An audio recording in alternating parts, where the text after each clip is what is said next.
Good morning मित्रांनो, आज आहे भाऊबीज आणि आज आपण चाललोय नाशिकला। सकाळी सकाळी निघलोय आपण 8 वाजता।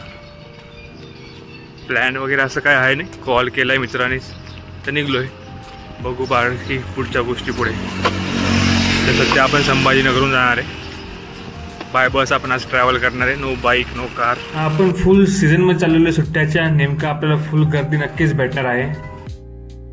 आलेलो बस स्टँडला, बघू आता बस स्टँडला किती धावपळ आहे। बस स्टँडवरची तुफान गर्दी बघून आम्ही ठरवलं की आपण आता कॅबने जाऊ। कॅबने गेलो तर ॲटलिस्ट समृद्धीने जाऊन समृद्धीने गेलं तर आपला नाही तरी 1 तास कमीत कमी वाचेल। आम्हाला कॅबवाला पण फुल स्कॅमवाला भेटला, पण नाही करून आम्ही कसं तरी पोहोचलोय आपल्या पंचवटीला। आपण आहे आता गंगा घाटवर।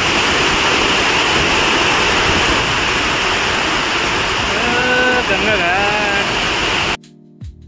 आपण आलेलो आहे। बेकार ऊन आहे, ऊन तर बेकार लागत होतं, पण आजूबाजूचा जो सीन होता ना तो बघून पूर्ण थकवा आमचा हा नाहीसा झाला होता।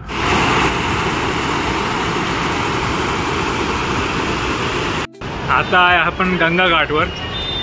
या गंगा घाटची स्थापना श्रीमती अहिल्यादेवी होळकर यांच्या कार्यकाळात झालेली आहे। बघू शकता तुम्ही दृश्य। महत्त्वाची गोष्ट म्हणजे इथं पाणी पूर्णतः मला स्वच्छ दिसलेलं आहे। मग काय आपण थोडा गॉगल वगैरे घालून थोडा फ्लेक्स आपण पण केला। आश्चर्य म्हणजे इथं मंदिरं अशाच्या ठिकाणी होते की आपण तिथे इमॅजिनही करू शकत नाही। मस्त मग आपण पाण्याचा आस्वाद घेत मस्त व्हिडिओ वगैरे काढले। इथे तुम्हाला जवळजवळ अंतरावर खूप सारे मंदिर बघायला भेटतील, जसे की आपण शेवटच्या व्लॉगमध्ये उज्जैनमध्ये सुद्धा बघितले होते।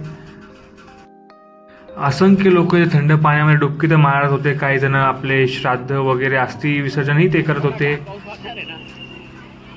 खूप सारा वेळ आपण गंगा घाटवर घालवल्यानंतर आपण निघतोय आपल्या पुढील दर्शनासाठी, म्हणजे कपाळेश्वर देवस्थानाच्या दर्शनासाठी, जे की फक्त 200 मीटरच्या अंतरावर आपल्याला गंगा पाठू पाहायला मिळेल। कपाळेश्वर मंदिराबाबतीत एकदम प्राचीन अशी कथा आहे। ज्या कथेबद्दल कोणाला आयडिया असेल तर नक्की कमेंटमध्ये सांगा। तर चला आपण दर्शन घेऊया। एकदा दर्शन घेतल्यावर पुढच्या गोष्टी तुम्हाला दाखवतो। येथील सर्व मंदिर हे खूप प्राचीन काळातले मंदिर आहेत। तर दर्शन झाल्यावर आपण इथून निघतोय आणि इथून पुढे आपण काळाराम मंदिर आणि गोराराम मंदिर या 2 मंदिरावर आपण भेट द्यायला जाणार आहे।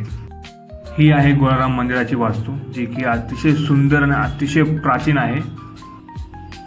येथील मूर्ती ही गोऱ्या रंगाच्या दगडावर असल्यामुळे याला नाव हे गोराराम मंदिर पडलेलं आहे।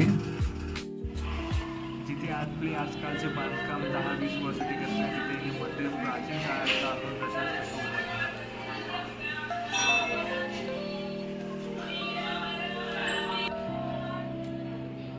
आपण या मंदिराचा मागील दरवाजाही बघतो, तर पूर्णपणे हे जुनं बांधकाम असल्याचं आपल्याला निदर्शनास येतं। चला आता आपण बघूया काळाराम मंदिर। आपण जेव्हा इथे गेलो होतो तेव्हा इथे काहीतरी काम चालू होतं, त्यामुळे मॅक्झिमम ठिकाणी हा हिरवा कपडा लावलेला होता, पण या मंदिरात पूर्णपणे काळ्या दगडाचा वापर केलेला आहे। अतिशय असं सुंदर मंदिर हे आहे आणि इथे तुम्हाला मंदिराचा एरियाही खूप मोठा बघायला भेटेल।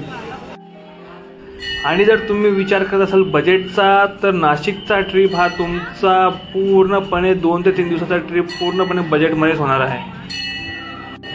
इथे तुम्हाला प्रत्येक ठिकाणी चांगल्या प्रकारे नक्षीकाम बघायला भेटेल। आपण इथं आलोय नेमकं सुट्ट्याच्या सीझनमध्ये, त्यामुळे बऱ्याच ठिकाणी आपल्याला गर्दीही बघायला भेटली। इथे दर्शन घेऊया आपण, तुम्हाला मूर्तीचं दर्शनही भेटेल करायला। हा आहे आपला पहिला दिवस नाशिकमधला, ज्यामध्ये आपण गंगा घाट एक्सप्लोर करतोय, कपाळेश्वर मंदिर एक्सप्लोर करतोय, काळाराम मंदिर, गोराराम मंदिर आणि इव्हिनिंगला आपण करणारे गंगा आरती ॲज वेल।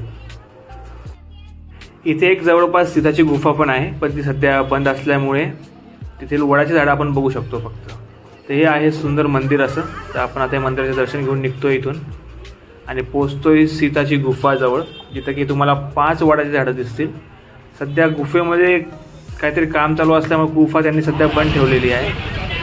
पण तिथेच सीताचं अपहरण कसं झालं होतं असं तुम्हाला एक ऑडिटोरियमसारखं तुम्हाला इथे बघायला भेटणार आहे, ज्याचं तिकीट फक्त 1 रुपया आहे। चला बघूया मग। 1 रुपयाच्या हिशोबाने बघायला गेलं तर जास्तच देखावे इथं आहेत। सुंदर सुंदर असे देखावे तुम्हाला बघायला भेटतील। ते पाठीमागेच तुम्हाला गोशाळाही बघायला भेटेल। हा देखावा आहे सीता माता अपहरणाचा। हा बघून आपण त्यांच्याच पाठीमागे असलेली गोशाळेला भेट देऊन निघतो पुढील वाटेकडे। मध्येच आपल्याला अहिल्या राम मंदिर भेटतं, जे की एक वाड्यामध्ये आहे आणि अतिशय सुंदर असा वाडा आहे। तो वाडा एक्सप्लोर करून आपण निघणार आहे आपल्या गंगा घाटच्या महाआरतीसाठी। ज्यांना कोणाला महाआरतीला जायचं असेल त्यांना विनंती की त्यांनी लवकर जाऊन तिथे बसावं, कारण की जागा तिथे भेटत नाही।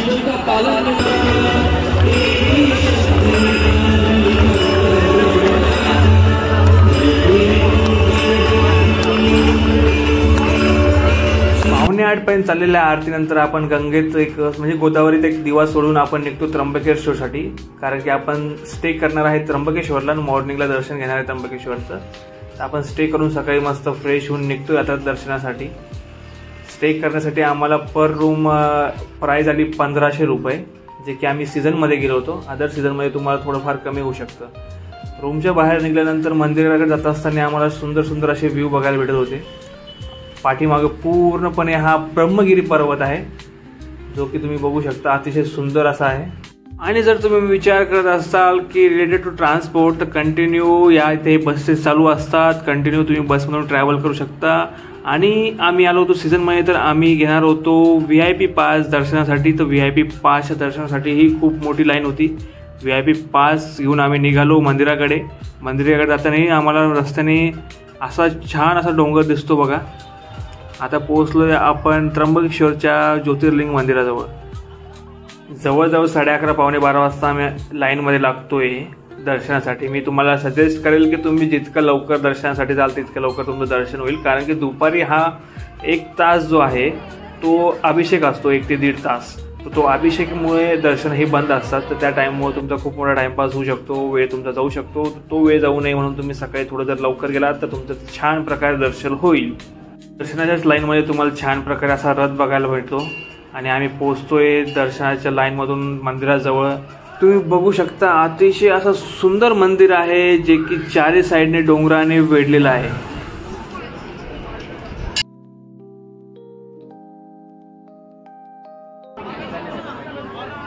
दीपावलीमुळे इथे पूर्णपणे लाइटिंगची सजावट आहे। तर चला दर्शन घेऊया। तसं तर मोबाईल इथे अलाउड नाही आहे, पण मी व्हिडिओ काढला आहे, तुम्ही दर्शन घेऊ शकता। सुंदर असं मंदिर बघून आपण आता बाहेर निघतोय दर्शन घेऊन। आणि बाहेर निघल्यावर तुम्ही रीलवर व्हिडिओवर सगळीकडे एक त्रिशूल बघितला असेल, तो त्रिशूल जवळ आपण आता आलेलो आहे। तिथं आपण मस्त एक व्हिडिओ काढतोय। अतिशय असा सुंदर हा त्रिशूल इथे लावलेला आहे आणि मंदिर तर विचारूच नका किती सुंदर दिसतं। इथे एक कुंड पण आहे आणि इथे जवळ एक गौतम तलाव पण आहे। जो गौतम तलावाची हिस्ट्री कोणाला जर माहीत असेल तर त्यांनी कमेंटमध्ये प्लीज टाका। इथे असंख्य असे मासे आहेत आणि मासे तुम्हाला दिसले असतील आता। माशा समोर पूर्णपणे असा ब्रह्मगिरी पर्वत तुम्हाला दिसतोय बघा, किती सुंदर असा व्ह्यू आहे। 2 ते 3 तास आम्ही VIP पास काढून लाईनमध्ये थांबल्यानंतरही थोडंसं रिलॅक्स होण्यासाठी आम्ही या तलावावर बसतो आणि निघतो। जाताना सुंदर असा आम्हाला एक महल दिसतो लाल कलरचा, त्याचा एक व्हिडिओ घेऊन आपण निघतो या कुंडाकडे। तसं हा कुंड म्हणतोय आपण, पण ॲक्च्युअलमध्ये आहे गोदावरीचं गुप्त असं प्रकट स्थान। इथे गोदावरी मंदिर पण आहे आणि इथे स्नान करणं हे पवित्र मानलं जातं। आपण स्नान करून बाकी मग आपण गोदावरी प्रदक्षिणा आपण इथे करू शकतो, जे की तुम्हाला मी दाखवतो आता। इथे मंदिरात पाया पडल्यानंतर आपण पूर्णपणे गोदावरी प्रदक्षिणा इथे करू शकतो। इथे एक केदारेश्वर मंदिर पण आहे, त्याचा की इतिहास थोडा वेगळा आहे। जे की इथे गुरुजी बसलेले असतात, ते नेहमी इथे सांगत असतात, मार्गदर्शन करत असतात। त्याचं दर्शन घेऊन आपण निघतोय पुढे, जिथे की गोदावरी प्रकट होणार आहे ते बघण्यासाठी। प्रकट स्थान बघितल्यानंतर आपण जातोय गंगा गोदावरी मंदिरात, जे की कुंभमेळ्याचं प्रमुख स्थान असणार आहे। निघतो आपण आपल्या परतीच्या प्रवासाला। पण परतीच्या प्रवासाला जायच्या पहिले तुम्ही बघू शकता ब्रह्मगिरी पर्वत या व्ह्यू मधून किती सुंदर असा दिसतोय। खूप मोठा असा पर्वत आहे। हा सुंदर व्ह्यू बघून आपण निघतो आपल्या नाशिककडे, जिथे की आपण आपला 3rd डे स्पेंड करणार आहे। या टोटल टूरचा तुम्हाला खर्च येईल ऑलमोस्ट 2,500 ते 3,000 रुपये। आणि आता आपण पोहोचलोय नाशिकला। त्याचबरोबर हा व्लॉग तुम्हाला कसा वाटला नक्की सांगा आपल्या कमेंटमध्ये।